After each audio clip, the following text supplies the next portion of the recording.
राज्य सरकारने जे सकारात्मक निर्णय घेतलेले आहेत त्यामध्ये लाडली बहीण, बेरोजगार तरुणांना भत्ता,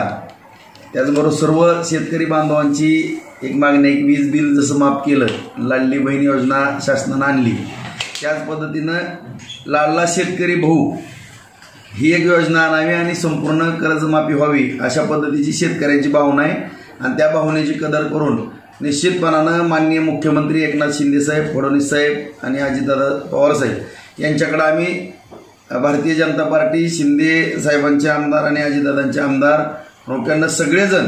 त्या ठिकाणी संपूर्ण शेतकऱ्यांची कर्जमाफी व्हावी आणि शेतकऱ्यांचा सातबारा